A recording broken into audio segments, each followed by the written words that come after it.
You shot everything in camera, you put it in Premiere Pro to edit it down, maybe even cut it to music, but now you want to color grade it and make the colors pop more, even more creative. This is an area where I still learn a lot, especially in matching two camera styles, which I never seem to get right. It's really hard for me. But I've learned a couple things the last years, and I want to share that with you in terms of the color management and also how I would like to kind of color my stuff and improve the color to look even more cinematic than the standard stuff that comes out of your camera. There are a couple things you can do to kind of improve your color game in your video. And the most obvious thing is to just go into the settings and actually play with the color stuff. It is kind of similar to using the Lightroom on your normal photos, but here you can do the same thing with video. To actually do that, let's go into Premiere Pro and look at the Lumetri tools. The nice thing about Premiere Pro CC is that they constantly keep updating it. And one of the best updates they made in the last year is to actually include the Lumetri tools in Premiere Pro. One of the bad things, however, is that they removed support for speed grade, so you are not able to use speed grade anymore with the newest version of Premiere Pro CC, which kind of defeats the whole purpose of being cross-compatible between the two tools. But now they have Lumetri tools inside Premiere Pro, and that way you can pretty much color grade almost inside Premiere Pro easily. One thing I have here is a special workspace that I use for color grading, where I have these kind of Lumetri scopes. I have the main frame right here, and I also have the timeline, and to the right I just have the Lumetri color tool. Now whenever I go into an edit like this, I tend to use the adjustment layer or multiple adjustment layers.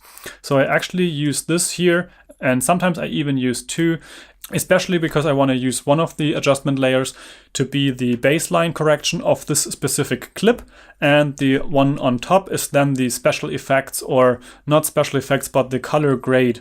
There are actually multiple steps to the color process. You kind of start out making the shot itself clearer, then you start matching the shots together so that there is a nice transition between the shots, and the last step is to give a kind of a creative effect to it. So that is also the reason why I use multiple layers. Most of the time I use the first layer to kind of give a baseline edit to the picture. So I have this here, and for example I could go in here and maybe I change the white balance based on the rocks here. And then I also maybe try the auto edit right here, and I notice that this gets into the shadows way too much, so I would pull them up. And I would maybe also add a little bit of brightness to the overall image. Then I could also put in some saturation. And I'm pretty happy with this. This looks a little more like a shot that comes out of camera with vivid colors and a nice kind of look in overall. Let's play that in full quality. So this kind of looks okay to me. Then you also have the curves where you can play with, so you can pull that down and up, but for me those are mostly a creative process. So almost all the base corrections are done in the base corrections, which kind of makes sense by the name. Then the second adjustment layer I use for the style, and in the style you can do all kinds of things. I would sometimes add a vignette. However, this vignette effect is something that I rarely use. What I use quite often is to change the colors in the shadows, midtones or highlights, maybe to a little bit of a warmer feel, and this kind of brings out the midtones a little more. But to actually have a significant effect, and that quite easily, I kind of like to use LUTs, and by now LUTs are probably one of the most popular things in video editing. They are at least getting more and more popular in my kind of YouTube viewing environment. So the thing about LUTs is those are lookup tables for the program to kind of change the colors over the frame. And there are all kinds of different LUTs, and many people actually sell these kind of preset packages. And you can actually think of these effects or LUT preset packages like filters in Instagram, for example. And they work in a pretty similar way. They are made for movies, or they are made for film production. And they are sometimes oriented on some specific film they are trying to replicate. And sometimes they are just a creative way to color a movie or a film. And I have a couple kind of effect packages that I use a lot. And one of these effect packages is the Osiris LUT package by Color Grading Central. And this is an amazing package. It's just $49, and you can also get the free M31. And the M31 is probably one of my favorite effects, so you can actually get one of the best, I would say, LUTs for free here by signing up to their newsletter.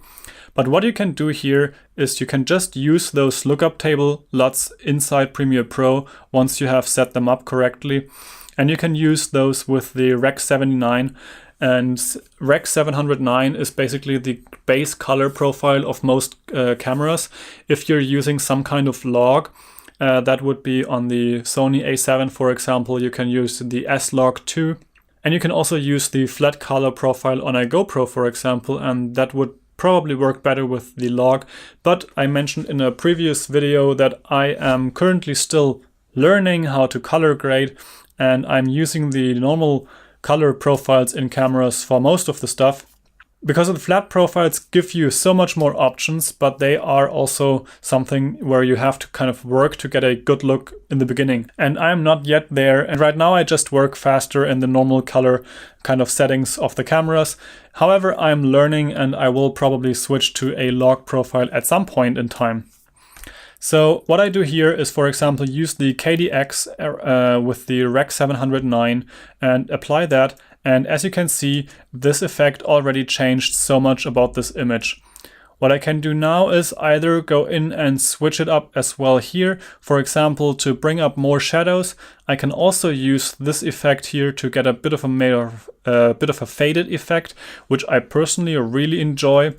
You can additionally also change the intensity of the LUT itself. So if you go to 0, you're back with the standard style, and then you can kind of dial in the LUT effect. And sometimes it is really necessary because these LUTs tend to be extreme. But let's check out another one. The M31, as I mentioned, is one they offer for free on the website. I think the M31 is actually one of my most favorite LUTs. One thing we can do here as well, I would say inside this LUT adjustment layer, I would go to the corrections, also grab the shadows a little bit more, bring them up, maybe even some brightness overall into the frame. And this way I have a really nice looking and more interesting frame than the beginning. Let's turn both of these off and see what it was before. So this was before, and then I did a kind of a base correction, which is quite minimal, just a little bit of more brightness into the frame. And then with the LUT on top of it, the colors are just so much more interesting. And sometimes these effects even go into the extreme where the colors change completely. I think I can find one here. And now you can see that these kind of LUT packages actually can change quite significant parts of the image. In this case, it is some kind of a faded vintage look, and that might be useful for some cases. And oftentimes they also offer black and white versions. The Visio X and Visio 7, and those are really interesting as well.